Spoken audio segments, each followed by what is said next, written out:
Ele merece. Eu estava falando com o Pedro, quando ele chegou, eu falei, cara, hoje tem que ter assim uma noite vibrante. Por quê, irmão? Porque eu falei para ele assim, cara, quando a gente está lá no Maracanã, quando a gente está em São Januário, seja lá onde for, em qualquer lugar, torcendo para o nosso time aí que a gente gosta de futebol. Pô, meu irmão, eu falei, cara, às vezes quando sai o gol assim, ainda mais que foi um gol, e tu tá esperando para levantar a taça assim, meu irmão, tu abraça o cara que tu nunca viu do lado, tu beija o cara, tu pula com ele, tu vibra, você pula, e às vezes na igreja a gente fica, né?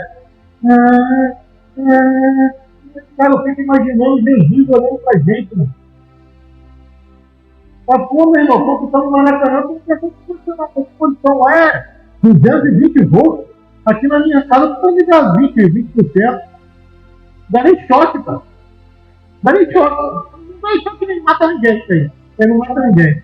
Então, que hoje teve uma noite assim, sabe, querido? Saia daqui nessa noite assim, oh Deus, aí. Estou aqui disposto a te servir. Toda a minha força. Tu merece. Tu morreu na cruz por mim.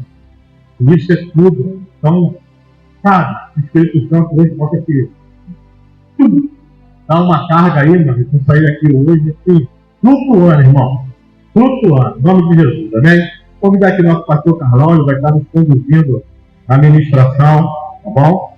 E hoje, como vocês puderam perceber, né, um mês a gente faz uma celebração, pode falar. Um mês a gente faz a celebração normal, é isso que foi o que aconteceu no mês passado, mas no outro mês eu tenho procurado a gente ter uma dinâmica diferente. Por isso que está lá, na mesa, os nomes relevantes. Então hoje a dinâmica é diferente, né? O pensamento é diferente. Vocês vão perceber isso. É um bate-papo, uma conversa, para que a gente possa refletir.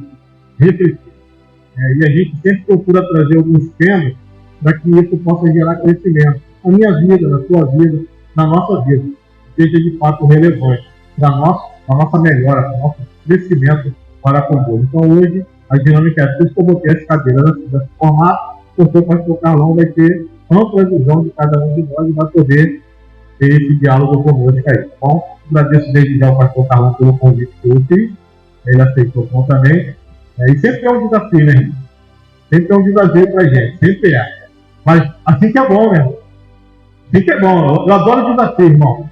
Eu gosto de desafio mesmo. Gosto dessa palavra. Eu sou vibrador, né? Infelizmente, Deus me deixou eu lá na Marinha para poder comandar um navio daquele e dar tiro aí numa guerra dessa aí, mesmo. Eu ia ficar orando, Senhor, vamos a gente ir para a guerra aí, tô doido para acionar esse canhão aí. Todos passam, mas Deus me tirou, porque não é isso que eu quero para você, não, né? Eu sou um camarada nesse estilo aí, extremamente vibrador, né? Nossa guerra é outra. Uma guerra é outra, irmão. Fica tranquilo, você vai continuar guerreando, mas de um outro formato. Eu parto para dentro dele, não tem essa não. Beleza? Está orando pela vida do nosso pastor Carlão, né? Vocês estejam percebendo pela vida do nosso pastor. Senhor, eu quero mais uma vez, Senhor, te agradecer. E agora especificamente te agradecer pela vida do teu filho, nosso pastor Carlão. Que prontamente, ó Deus, aceitou o desafio para nos conduzir, Pai, nesse momento de reflexão, no momento, Pai, de confronto em amor, porque a tua palavra, de fato, ela nos confronta, mas sempre, Deus, querendo nos levar a um outro nível, um nível de amadurecimento, um nível de crescimento, Pai, da tua pessoa. Pai, então, o teu Espírito Santo, que tem liberdade entre nós, possa estar agindo, Pai querido, em nossos corações, que nós possamos receber a tua palavra, que o teu Espírito Santo comande a vida do teu filho, Pai, e que tudo aqui, Senhor, seja para a honra e glória do teu santo nome, Pai. Tudo aquilo que está sendo feito aqui, Senhor, é algo que o Senhor colocou no meu coração para essa noite, especificamente para cada um de nós que aqui estamos, ó Pai. E fomos impulsionados pelo teu Espírito Santo. Então nós te louvamos, Pai. Seja feita a tua vontade. Esta é a minha, é a nossa oração, em nome de Jesus. Amém e amém.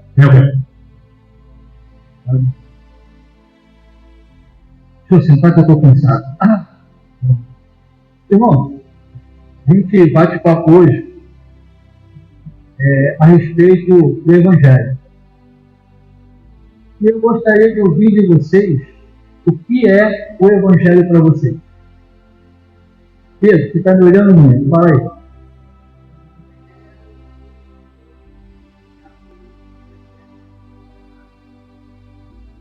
O Evangelho é o estilo de vida, né, deixado por Jesus aqui na Terra para que a gente venha seguir esse modelo de vida, esse modelo de exemplo, né? E eu estava vendo uma entrevista essa semana do jogador Pedro, né, do Flamengo, relatando na igreja que ele sofreu aquela agressão, né, do preparador físico lá no Urubu, né, aquele ano passado. E ele falando que naquele momento ali ele ligou para a esposa dele, contou o que aconteceu, né, que ele tinha levado um soco no rosto. E ela tinha falado, amor, vou orar porque eu estou com muita raiva nesse momento, se é perigoso, vou orar. E aí ele percebeu que a reação dele, né, poderia impactar muitas pessoas, né, dependendo do que ele fizesse. Né? E aí ele chegando em casa, passou o período, e ele falou que a nossa reação, ela impacta mais do que a gente fala. Né? Então, a gente venha ter um evangelho que tocou no coração dele a tal ponto de transformar ele em ser uma pessoa pensante, né? Que não tomou ação precipitada ali e não manchou o nome de Jesus. Porque se ele tivesse reagido, né, na hora do sangue quente, a história poderia se reverter para o outro lado. Então é um estilo de vida, esse estilo do qual ele adotou desse exemplo.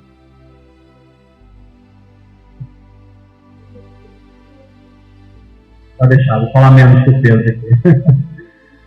O Evangelho eu acho que é uma... Eu creio, né?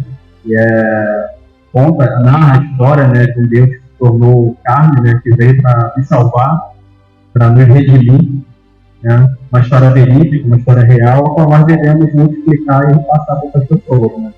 Então nós temos que pregar esse Evangelho da cruz, do amor, né, da ressurreição, para que aquilo que a gente experimentou, as pessoas possam experimentar também.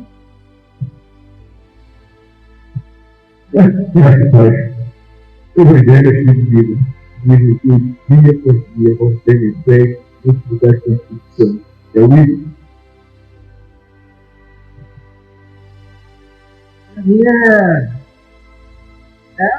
Que Jesus deixou nunca que nós seguimos. E para mim, uma festa antigamente, Deus não estava lá.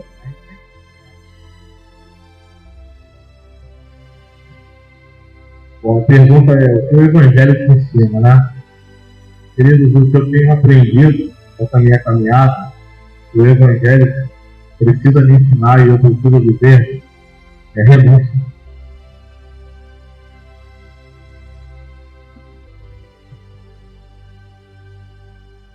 O Evangelho ensina a gente. Esses dois exemplos de Jesus. O Evangelho, Deus e Jesus, qual devemos adorar esse. Eu não sei nada sobre o Evangelho. Estou aqui para aprender. Não sou de ler muita vez. Uma vez ou outra. Nasci um pé tempo, mas agora estou aqui de aprender. Olha, para mim, você não precisa nem pregar, sim viver.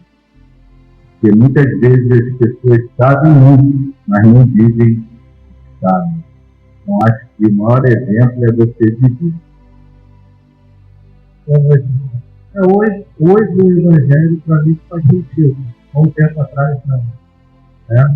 O Evangelho, apesar de eu estar dentro da igreja, mas eu não vivia o Evangelho. Então, hoje, assim, eu estou aprendendo que é ser Evangelho. Então, é isso aí, é o estilo de vida. A gente olhar para Deus e seguir os passos dele, que ele deixou, que a gente pudesse lá na frente fazer com ele lá no final. Então, hoje, eu estou aprendendo, eu já tenho passado também com o entendendo. Para mim, o Evangelho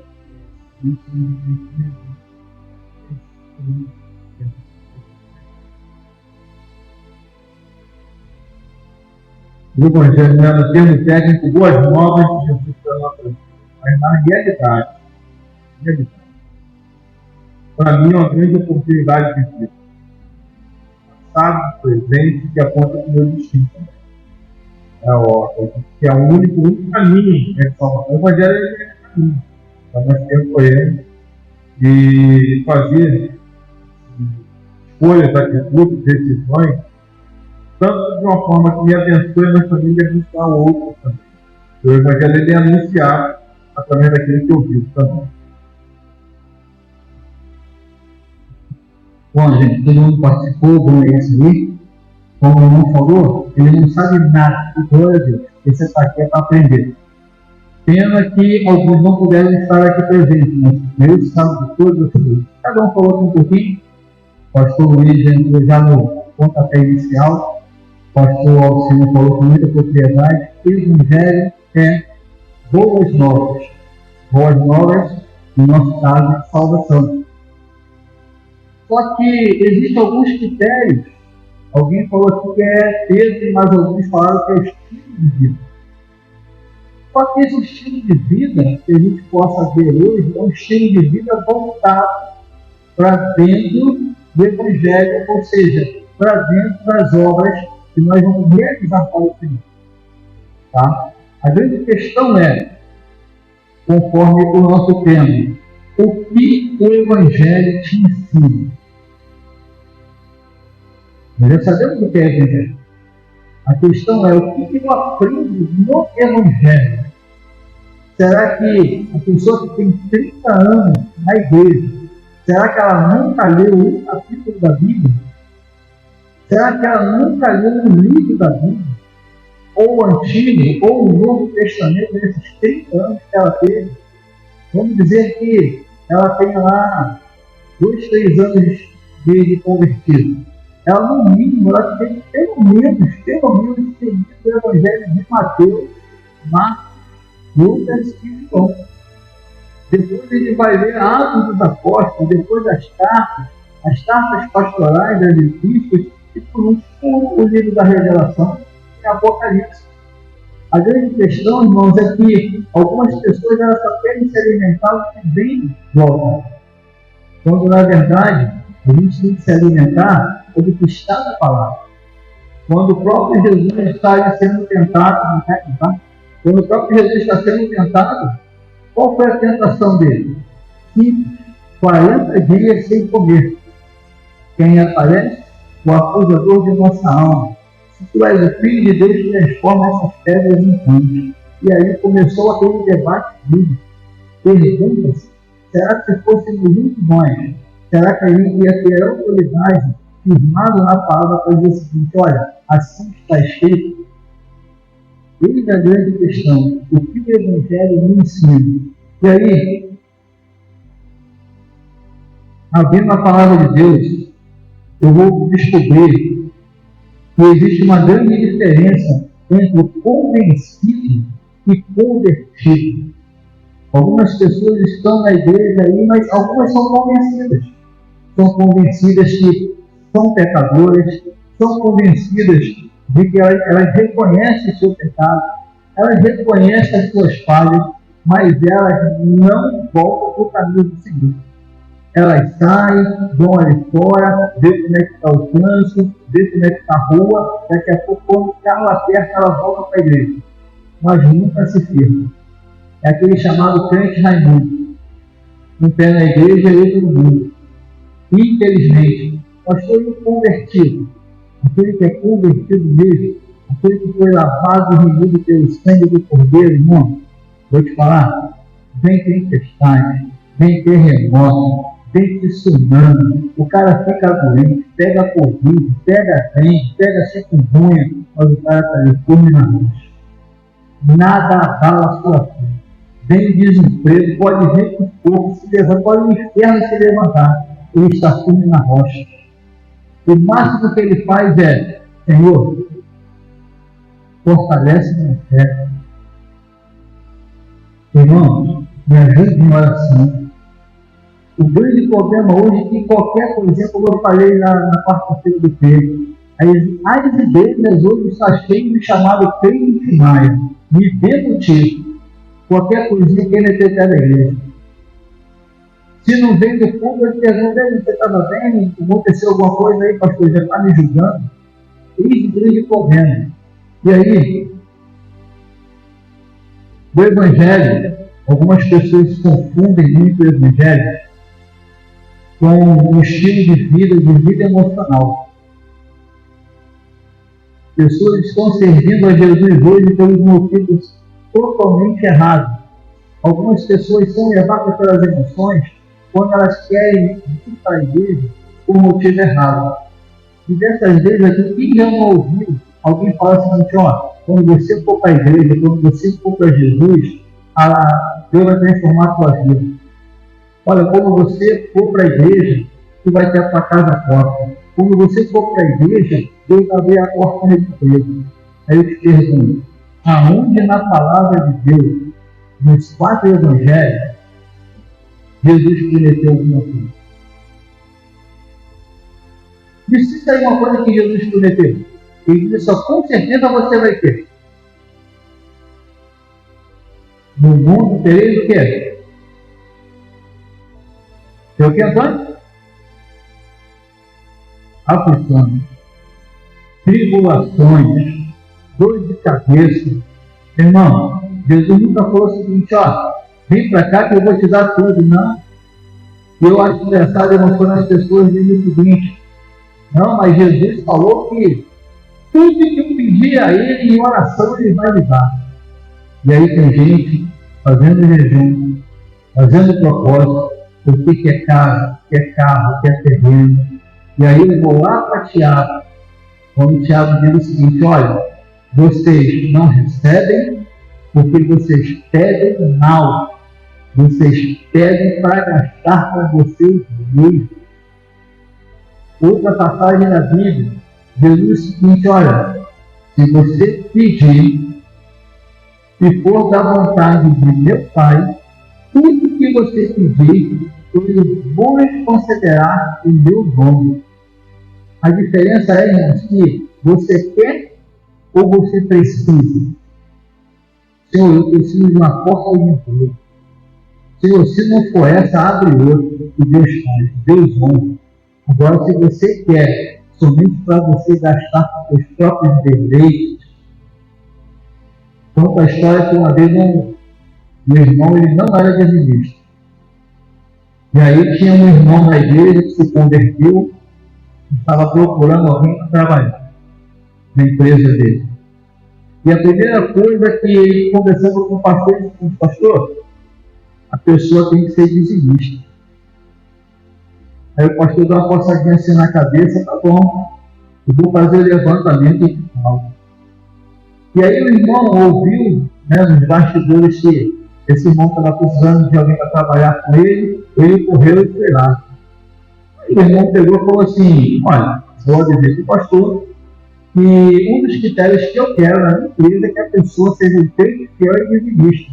Mas o irmão pode ficar tranquilo, que eu sou, pode ficar tranquilo. Não é, pastor? Não sou dizimista? O pastor Rodrigo saiu para a cara dele e falou assim, irmão, creio que você vai passar a ser dizimista. Fiel. Começou a trabalhar. Dizimou o primeiro mês, dizimou o segundo mês, e o terceiro para lá nunca mais dizimou. Infelizmente, o patrão, esse irmão novo convertido, foi lá, desligou ele da empresa. Pastor, o que tem a ver uma coisa com a outra? Simples. Caráter cristão é indiscutível. A palavra de Deus diz, antes seja o vosso, sim, sim, não, não. O que passa disso é procedência maligna. Se você não é dizimista, é uma coisa. Agora, quando você mente, quando você envolve terceiros para confirmar que você é e você não é, aí já se torna uma coisa maligna. E eu te pergunto, quem é que quer alguém servindo maligno trabalhando para você? Irmão, se a gente for botar, se a gente for fazer uma pesquisa, está pano para mão. E aí, algumas pessoas usam o Evangelho como um meio de vida emocional. Eu destaquei aqui um texto da nossa meditação, que se encontra lá em Lucas, capítulo 9, do 57 ao 62. E diz assim a palavra de Deus. Texto bem conhecido. E aconteceu que, indo eles pelo caminho, um certo homem lhe disse, Senhor, eu desejo te seguir para onde quer que tu fores. E Jesus lhe disse, preste atenção como é que é um evangelho cheio de emoções. As pessoas querem seguir a Jesus pelos meios errados. E Jesus lhe disse, as raposas têm tocas, ou covil, depois disso. E as aves do céu têm ninhos, mas o Filho do Homem não tem onde reclinar a sua cabeça. E ele disse a outro, segue-me. Mas ele disse, Senhor, permite-me ir primeiro enterrar meu pai. Jesus lhe disse, deixa que os mortos enterrem seus mortos, mas vai tu e prega o reino de Deus. E outro também disse, Senhor, eu desejo te seguir, mas deixa-me primeiro despedir-me dos que estão em minha casa. Jesus lhe disse, nenhum homem, tendo posto a mão arada e olhando para trás, é apto para o reino de Deus. Pastor, o que você quer dizer com isso? Olha o que o texto nos revela. Primeiro, versículos 57 e 58. Quando o camarada chega para Jesus e diz o seguinte, Senhor, eu te seguirei para onde quer que o Senhor for. Jesus disse para ele, você quer me seguir? Deixa eu falar uma coisa para você. Eu não tenho destino certo. Eu estou aqui, estou lá, estou acolá, estou fazendo a obra do meu Pai. Você quer me seguir? Eu não tenho tempo sequer para reclinar minha cabeça para descansar. Eu não tenho nem casa para morar. Eu fico onde as pessoas abrem as portas para mim. E o interessante é que aquele camarada, você não ouve mais a voz dele. E aí, seguir Jesus é um caminho sem volta e sem meio termo. Não tem como você seguir Jesus até uma parte da estrada. É igual casamento. Se nós, a igreja de Cristo, se nós somos a noiva do Cordeiro, nós temos um pacto com o Senhor até que a morte nos separe. Só que quando nós morrermos aqui, nós vamos parar na glória. Segundo, somos chamados para gerar vidas através do Evangelho e não enterrar mortos. Jesus chega para nós e fala assim, que você vem e segue. Vou dar o exemplo aqui do Pedro. Você vem e segue. Aí Pedro fala, Senhor, eu não posso porque meus pais já estão velhos, eu tenho que enterrar meus pais. Irmãos, Jesus não é contra você enterrar os seus entes queridos. A grande questão é que aquele jovem, ele ia esperar os pais morrerem para depois enterrar os seus pais. E quando você olha à primeira vista do texto, você acha que Jesus está sendo totalmente radical. Não, você não tem que enterrar ninguém, você tem que discernir. Não, é que aquele rapaz ia ficar muito tempo, talvez 10, 15 anos, e a obra do Senhor é para onde?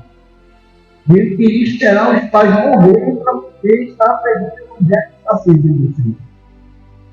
E aí a gente vai aprender mais tarde, como o pastor Luiz falou, que o evangelho vou deixar você escolher.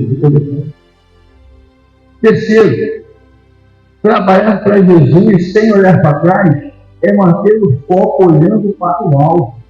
Irmãos, não adianta você assumir o ministério sem você ter uma direção, sem você fazer um planejamento.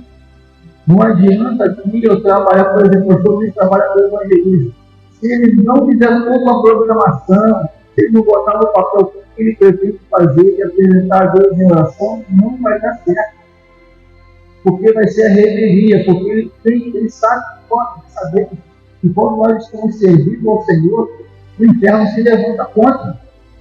É problema na família, é problema no trabalho, é problema em tudo que é lugar, é problema no poder, no direito que você faça a obra. E a questão é, você como mete a mão parada para trabalhar, o primeiro problema que aparece é você larga o arado. O interessante, irmão, é que quando você está na hora de trabalhar no campo, ele falou, hoje não, tudo é maquinário, mas infelizmente, quando você começar a varar a terra para junto de dois, um animal que fosse lá para puxar o arado, Você tinha que estar focado aonde você queria chegar. O problema é que se você olhasse para trás, o negócio começava a desandar. E começava, em vez de fazer aquele suco, ia fazendo tipo minhoca para lá e para cá. Isso é o grande problema. E o que acontece? Você deixa de olhar para o alvo. O nosso alvo quem? Jesus. Meu irmão, vai levantar cada fio para resolver. Se você não estiver firme na rocha, se você não estiver com Jesus, vai dar ruim. Resumindo, o Evangelho, ele nos dá direcionamento daquilo que nós devemos fazer, daquilo que nós devemos nos atentar, comportar, conforme os irmãos falaram aqui. O Evangelho me ensina apontando para uma coisa interessante que poucas pessoas querem, é o poder da renúncia. Ninguém quer abrir mão de nada. É tipo como tem aqueles cachorros brigando por um pedaço de osso. Assim são alguns de nós. Aqui uma pessoa falava, se eu não me engano, sobre orgulho. Foi uma devocional, foi. Falava sobre orgulho. Irmão, quão difícil é você deixar o teu orgulho de errado. Por exemplo, eu pequei contra o Alessandro, fiz algo, falei algo brincando que chateou o Alessandro. Eu sei que eu fiz errado, mas o meu orgulho, como pastor, eu não vou querer me prostrar e falar assim, você me perdoa? Porque eu acho, hoje não, ele já está maduro, mas antigamente existia um negócio de rótulo, tem que cumprir o protocolo. Antigamente, pessoas iam à frente, a liderança de algumas igrejas não poderiam ir na frente porque são exemplos que são mais fracos. E aí, o orgulho começa a te consumir. Quando a palavra de Deus vai dizer que nós devemos nos negar a nós mesmos. E aí, vamos ver aqui em Mateus, capítulo 9, versículo 23 e 24, que diz assim: Jesus dizia a todos: se alguém quiser acompanhar-me, negue-se a si mesmo, tome diariamente a sua cruz e me siga. Pois quem quiser salvar a sua vida, a perderá. Mas quem perder a vida por minha causa, este a salvará. Aí você pergunta, pastor, eu não entendi. Não, o Evangelho não é o que as pessoas pregam hoje, o que as pessoas pensam. Vem para cá que você vai ter isso. Existe um tempo aí que tinha negócio de nascer dente de ouro. Não, vem para cá que vai nascer dente de ouro na tua boca. Vem para cá que você vai ter isso. Vem para cá que você vai ter aquilo. Olha, quando você vir para cá, você não vai ter mais problemas, irmão. Negativo. Primeira coisa que o Evangelho me ensina: negar a mim mesmo. Nós cantamos, é lindo. Já estou crucificado com Cristo, agora vivo não mais eu. Essa é a verdade que a gente canta.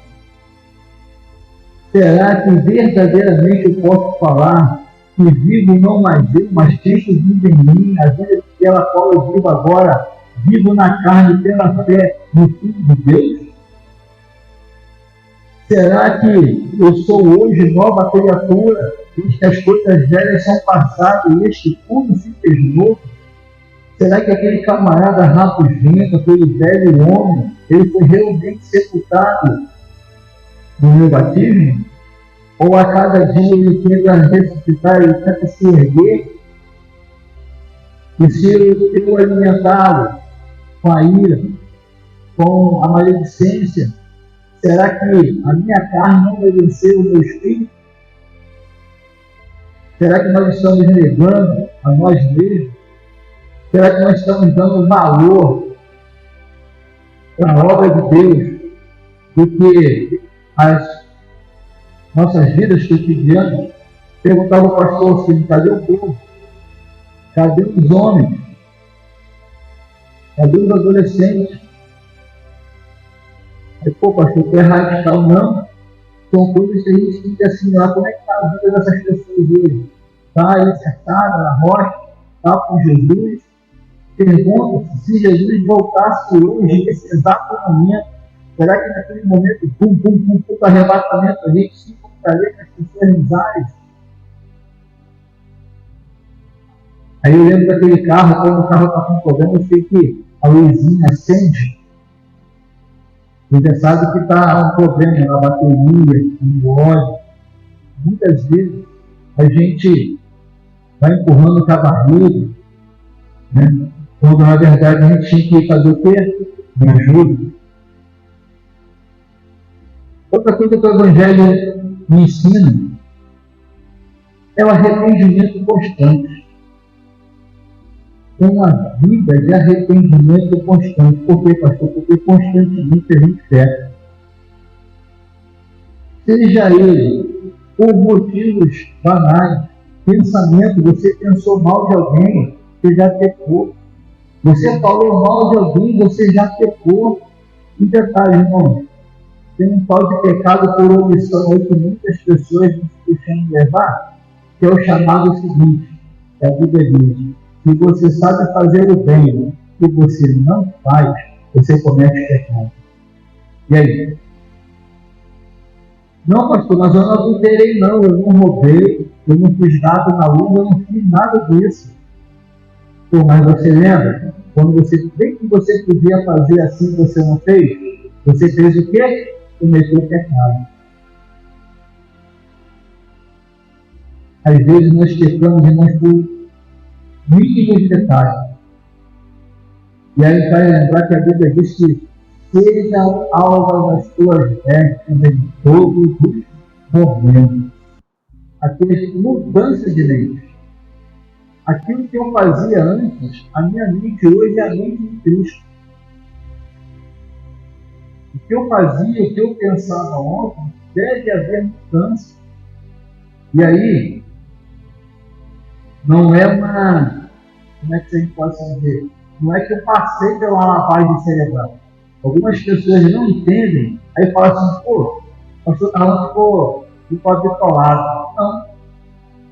Não é bitolado, só que meu modo de pensar hoje não pode ser o modo de pensar que eu tinha 20 anos atrás.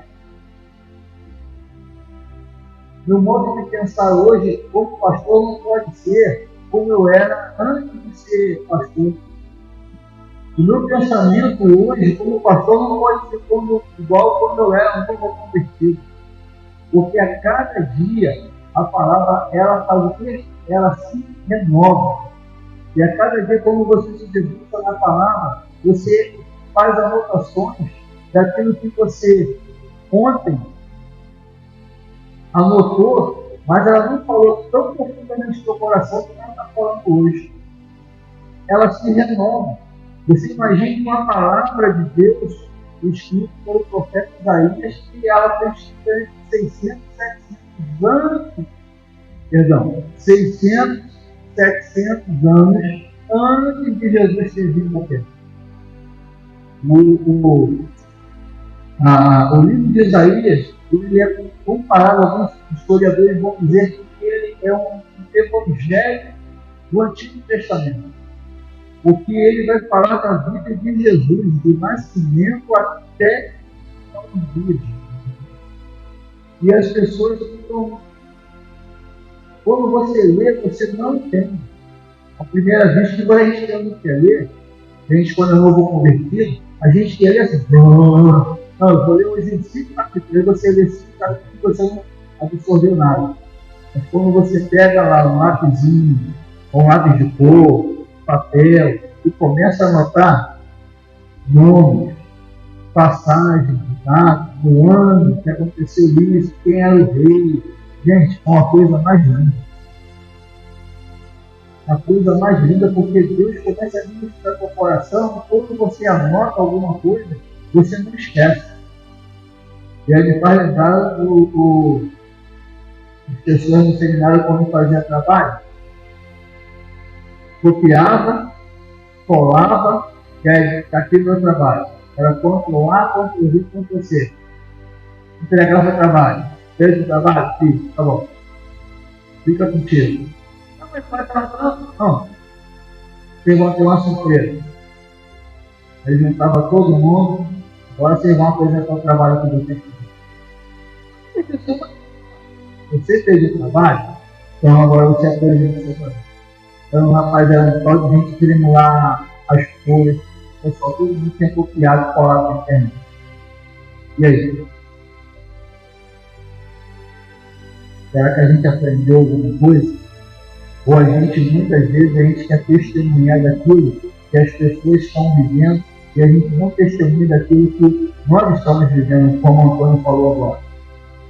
Ele reconhece a vida dele, sabe da vida dele, que ele é falho, ele é pecador, mas ele está ali, servindo ao Senhor com todas as forças dele. Com os casados para sempre, com a célula dos casais, e vamos avançando. O que o Evangelho me ensina?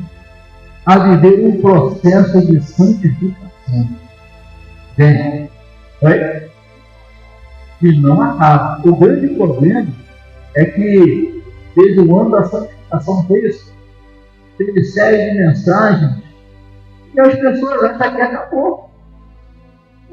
Foi só aquele ano, só aquele ano da santificação. Hoje é o ano da fé. A santificação acabou, engano-se.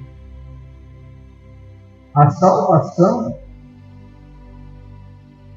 é um ato. A santificação é um processo. Como assim? Como você pega, por exemplo, um exemplo aqui, Abraão. Você já pegou o exemplo de Abraão? Abraão ele foi porque só Jesus, só Deus mesmo na causa na vida dele, porque muitos de nós queriam que ele não teria feito isso, a não ser que tivesse muita convicção de ouvir Deus falar, nunca teve experiência com Deus, vivia no meio de um povo pagão. E ele ouve Deus falar com ele assim: olha, sai da tua terra, do meio da tua parentela, e tu vai para a terra que eu vou te mostrar. Camarada juntou tudo, saiu, foi embora. Aquele percurso você vê ele mentindo, e fazendo guerra, ele duvidando.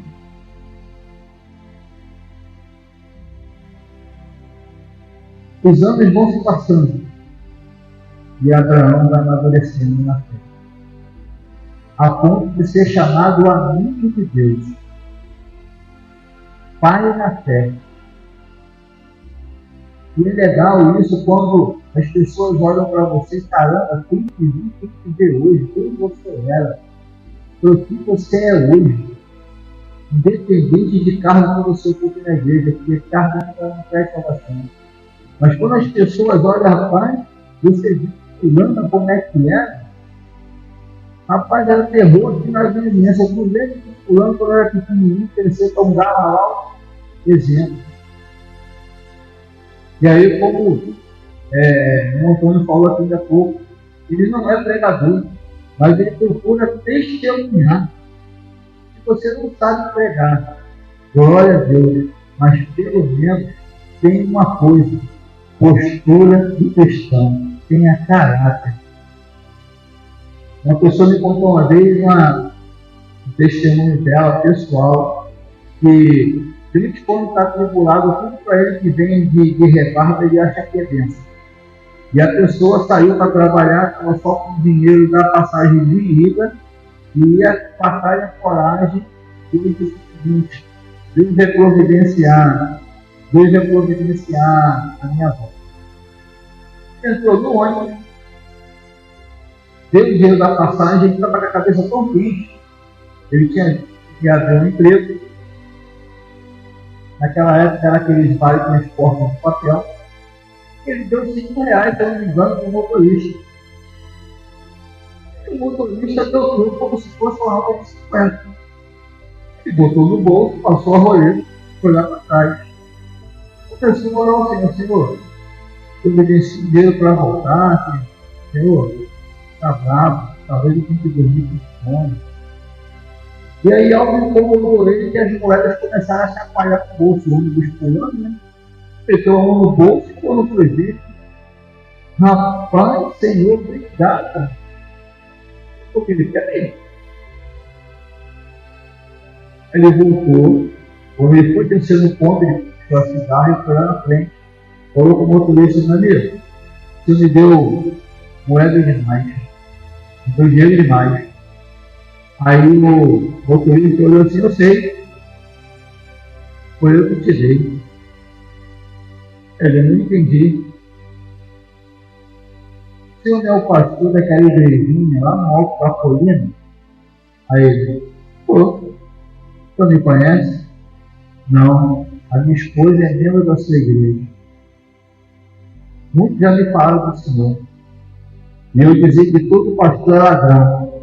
Eu queria fazer o teste para saber se o senhor é de confiança. Eu quero dizer para o senhor que domingo à noite eu vou lá na igreja com a minha esposa, tá bom? O senhor pode ficar com o dinheiro do senhor. Ele, não, pode ficar com o dinheiro. Não. Eu sei da sua história, o senhor precisa de dinheiro para voltar.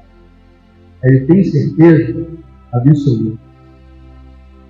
Às vezes, irmão, a gente acha que é bênção uma coisa que está sendo teste para poder nos reprovar.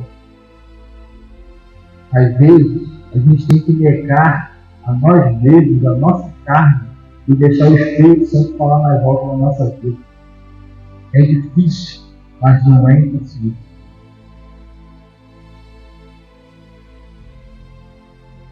Falando sobre a santificação, texto que fala, tendo portanto amados essas promessas, purifiquemo-nos de toda a imundícia da carne e do Espírito, aperfeiçoando a santidade do temor de Deus. Outra coisa que o Evangelho ensina, viver sob a orientação do Espírito Santo.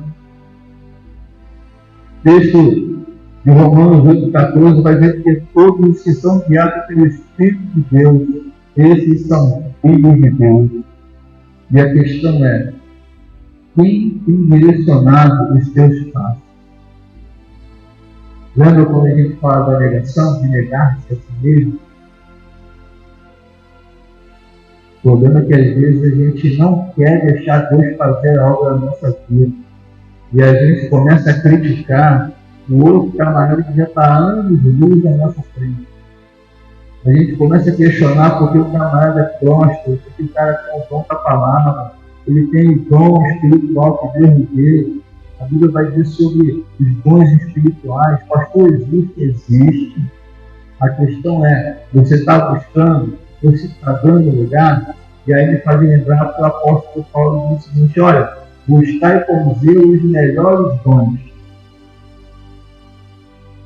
Cara, agora eu vos mostrarei um caminho sobremodo mais excelente de todos. Aí ele começa, 1 Coríntios capítulo 13, falando sobre o amor. Ainda que eu falasse a língua dos homens e dos anjos, se eu não tiver amor, eu nada serei. Irmão, busquem a orientação do Espírito de Deus. O salmista Davi, quando ele ia fazer qualquer passo que ele ia dar, consultava o Senhor. Mandava trazer o éfode de vinho, mandava trazer o peitoral, consultava diante do sacerdote, usava o líquido, e ele não dava um passo sem consultar o Senhor. Uma das coisas que, em parte de Davi deu errado, fez errado, sem consultar o Senhor. Fez o que ele já sabia a resposta. E quando ele deixou de ir para a guerra, ele sobe. E de lá, seus olhos vão parar batendo. E os irmãos já conhecem a história. Outra coisa que o Evangelho me ensina. Frutificar através dos dons ministeriais e espirituais. Efésios 4, 11 a 12 vai dizer o seguinte, ele mesmo deu alguns para apóstolos, profetas, evangelistas, pastores e professores, dons ministeriais.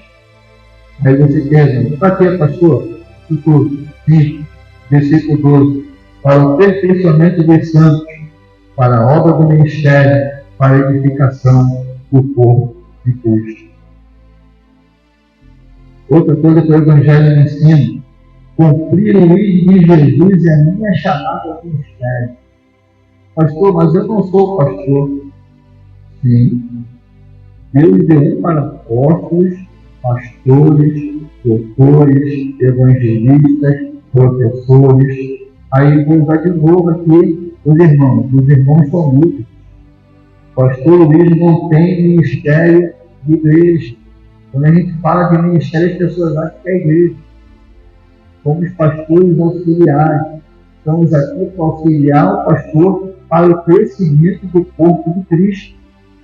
O pastor Luiz trabalha com o evangelismo, ele trabalha com a ação social. O pastor Cino tem multitarefa. Porque ele está ali do lado do pastor Jário. Está sempre ali fazendo uma coisa diferente. Se precisar, cada um de nós desenvolve alguma coisa. Tudo para quê? Porque a gente é o cara? Não. Porque Deus chamou a gente para desenvolver um papel, para poder fazer o crescimento do corpo de Cristo. Ele trabalha lá no som. Alguém aqui trabalha com adolescente. Cadê o Felipe? Felipe e o... Esqueci agora. Paulo trabalha com o Ministério Precioso, com a pessoa da melhor idade. O Montônio Carneiro trabalha com o pessoal dos casados para sempre, de célula de casais, e por aí vai. Ministério. Você imagine se pergunta se o Antônio trabalha sozinho. Pergunta se o Jimmy trabalha sozinho. Pergunta se o Felipe trabalha sozinho. Ninguém trabalha sozinho. Porque a gente está fazendo o quê? Crescimento do corpo de Cristo. Até o Tião. Aí você pergunta assim: Tião, qual é o seu ministério? Tião vai falar: assar uma carne. Não deixa de ser um ministério, né, Tião? Eu passei o dia servir ao ministério. E aí eu quero encerrar, irmãos, aqui. Uma das coisas que o Evangelho nos ensina e nos orienta é que nós viemos a andar em novidade de Deus. O pastor Luiz, quando ele falou a questão do cântico do... Não, foi o pastor Luiz, não. Estava conversando com o pastor hoje, ele falou que a respeito de algumas pessoas que entram em crise porque só quer cantar no cantor cristão. Ele falou: meu irmão, você gosta de qual número? E a pessoa falou: 112. Todo culto você canta 112? Aí ele falou: pastor, todo culto eu canto o cantor cristão 112. Pô, legal. Você já consegue cantar até ser um cantor cristão na mão mesmo, que consigo, que pode salteado. Ele disse: pô, aí que está procurando da religiosidade. Não entendi. Sim. Porque apresentai-vos ao Senhor um cântico novo. Você lembra do Salmo 40? O que diz lá? Esperei com paciência. Algumas versões vai dizer no Senhor, e outras vai dizer pelo Senhor. Ele se inclinou para mim e ouviu o meu clamor. Se eu não me engano, o versículo 2 vai dizer o seguinte: tirou de meus pés, firmou de meus pés uma rocha, tirou-me do laço do poço de lodo e pôs um novo cântico nos meus lábios. Cântico novo. Aquele cântico de lamento não existe mais na vida do crente. É cântico novo. Todo dia vai estar com um cântico novo. É o hino da vitória, é o hino de gratidão, é o hino de reconhecimento. Cara, todo dia, todo momento, tem que estar adorando o Senhor. Eu lembro uma vez quando a minha esposa estava atropelada, eu não tinha força para ler a Bíblia, não tinha força para nada. Aí eu lembro que eu tinha um CD da Cassiane, eu colocava lá e ficava cantando, varrendo a casa, esperando a hora toda para ir para o hospital. Meu pai chegou e falou assim: você está maluco? Desliga isso. Eu falei: por quê? Por ela estar internada no hospital e você está aí, ó. Porque no que eu estou fazendo? Estou escutando hino, estou escutando funk.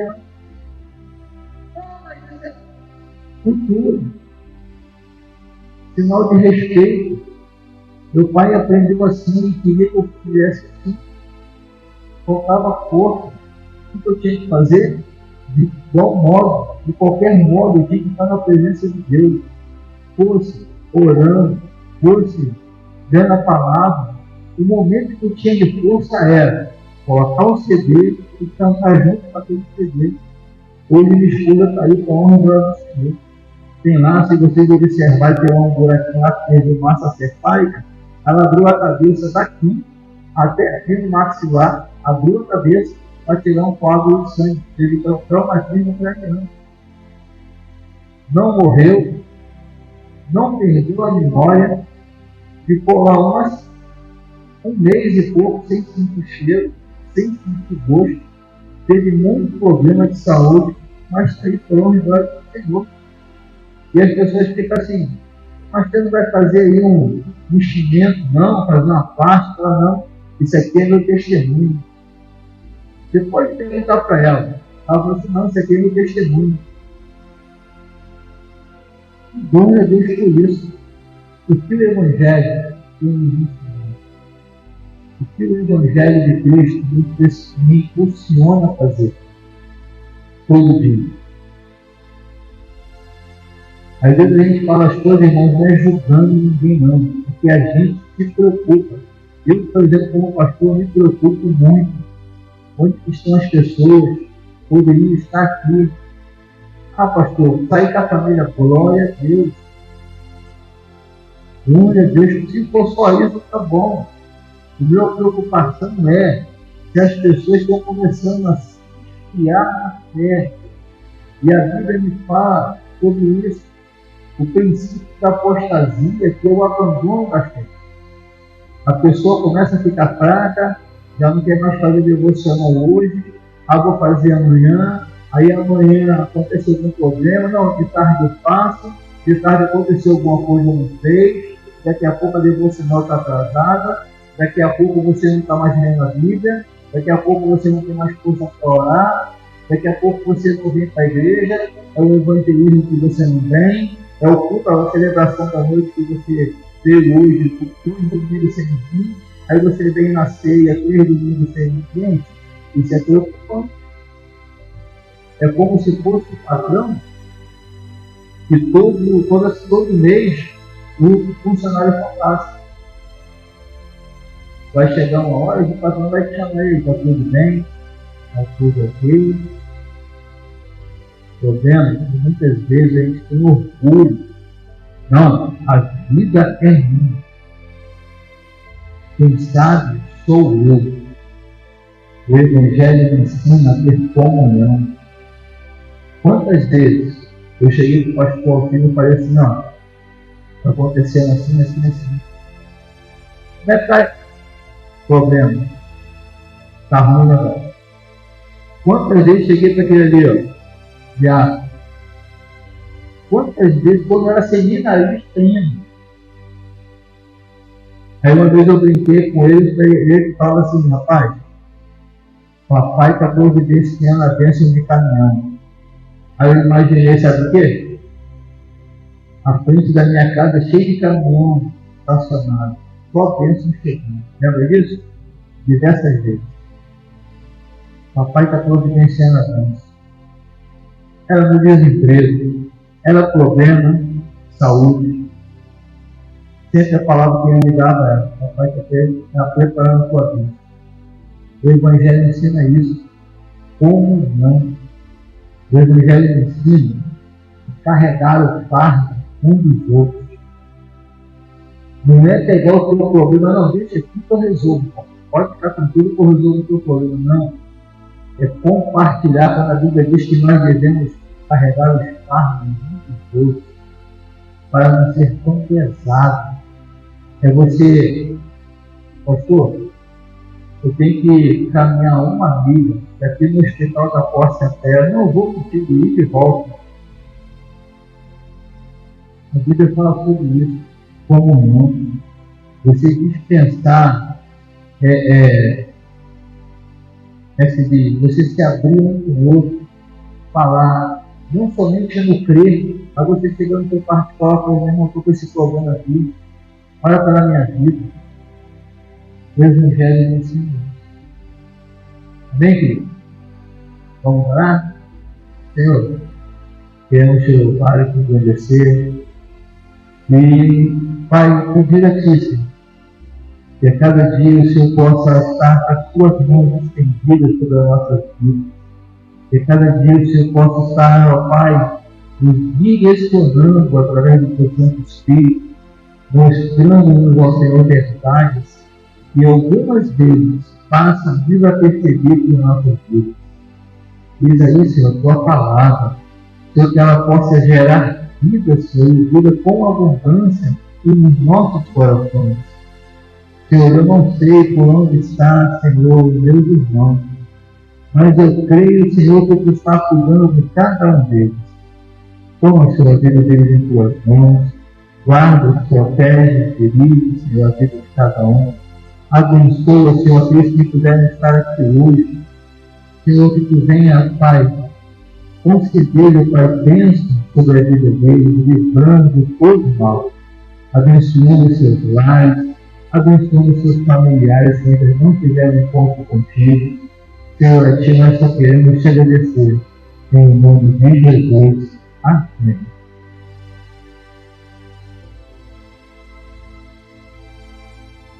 Bom, queridos, eu anotei aqui.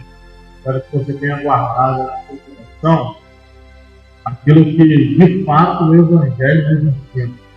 Só para refrescar a nossa memória. Foi falado aqui sobre renúncia. O Evangelho nos ensina a renunciar a algumas coisas, nosso eu. É isso? O Evangelho nos ensina a nos santificar.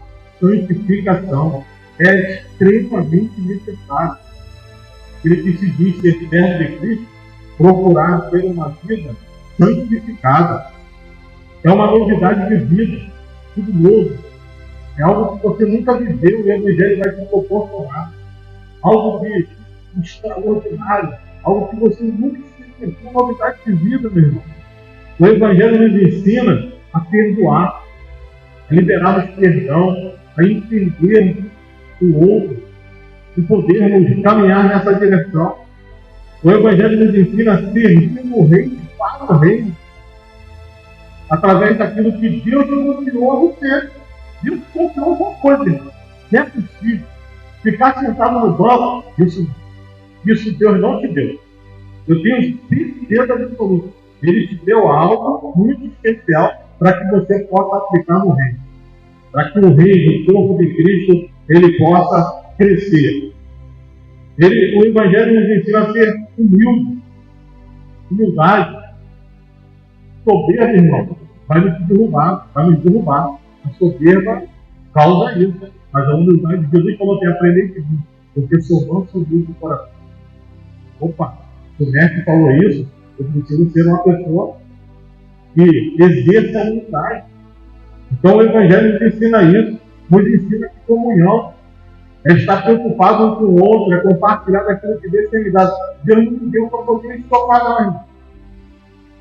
Eu gosto muito de pensar, para poder facilitar o nosso pensamento assim, entender melhor, na prática. Eu falo, Senhor, eu quero ser uma caixa d'água. Porque caixa d'água o que é que faz? A água vem, cai na caixa d'água e faz o quê? Distribui em toda a casa, não é isso? Se ela ficar retida lá em cima, como é que fica a tua casa? Vai ficar no sonhado, não vai? Vai ficar ruim pra caramba. Mas não, a gente colocou uma caixa d'água, irmão. O Senhor nos dá e a gente, ó, distribui. Transborda, né? E aí tu tem que ser mais rápido para poder deixar para demorar, irmão. Mas tem gente que tá aí, tá com uma barriga grande aí porque tá fora. E não é, irmão. Tem que distribuir isso aí, grande, tá? Então o Evangelho nos ensina a compartilhar. E aí, irmãos, eu penso aqui, né? O Evangelho nos ensina a ter uma vida transformada. Se nós éramos, não somos. Pelo contrário, hoje nós somos nova criatura. É isso? Vivendo experiências extraordinárias. E uma coisa, que enquanto estava ali, decorrendo isso, O Espírito Santo, ele vai, essa pessoa linda e maravilhosa, quando você abre o teu coração, ele vai ministrando algo, sabe, dentro de nós, assim, não tem como segurar. Não tem como segurar. E aí, quando eu cheguei aqui, antes de vocês chegarem, eu cheguei aqui, fiquei imaginando esse cenário, pensando naquilo que o Espírito Santo quer falar, e ele falou no meu coração assim: filho, quando vocês estiverem sentados aqui, você pode usar o termo que você quiser. Você pode usar o termo. Eles estão aqui. Quem? O Pai, o Filho e o Espírito Santo. Mas você pode usar o termo também. Ele está aqui, porque os três são um só. Então, seja qual for o termo, você escolhe aí. Eles estão aqui, ou ele está aqui. E querido, sabe o que o Espírito Santo me no meu coração? Aonde eu estou. Milagre está acontecendo. Meu irmão, ele mandou te perguntar: qual é o milagre que você necessita? Qual é a tua necessidade nessa noite? Ele te conhece, ele sonda o teu coração, ele sonda o meu coração, ele sabe qual é a minha necessidade, porque eu tenho colocado isso diante dele. Senhor, essas são as minhas necessidades, Senhor. E eu sei que você pode sofrer, porque é a promessa. O Evangelho me ensina isso. É promessa tua. Querido, qual é a tua necessidade? Ele falou: filho, tem pessoas que estão tendo necessidade de uma porta de emprego. Tem uns que estão tendo necessidade de um relacionamento conjugal. Tem uns que estão tendo dificuldade, tem essa necessidade com relacionamento com pessoas. Tem outros que estão tendo a sua necessidade na questão da área de saúde. Tem outros que estão tendo necessidade na questão de serem confortados, que nem estou dizendo justamente do luto. Então, uma das nossas necessidades de sermos confortáveis. Qual é a tua necessidade, meu? De repente, a tua necessidade é viver um avivamento com Cristo. Eu não sei. Você sabe qual é a tua necessidade. Você sabe qual é o sonho que está aí no teu coração. E ele está aqui. E é isso que está queimando aqui. Ó. Ele está aqui, olhando para cada um de nós. E aí, o Espírito Santo, ele vai ministrando e falou assim: todas as vezes que Jesus se deparou com alguém, e alguém fez um pedido a ele, sabe o que Jesus falou? E aí entra naquilo que nós estamos vivendo nesse ano. Jesus falou assim: seja feito conforme a tua fé. Querido, nessa noite, a tua fé seja abençoada. Que você possa acreditar nisso, porque é isso que o Evangelho nos ensina, irmão. É isso. E aí, meu irmão, seu coração crê. Se você ativar a sua fé, eu tenho muita tranquilidade em transmitir isso. Muita fé no coração. Você vai receber o seu nome. Você vai receber. Depende de você. Depende de mim.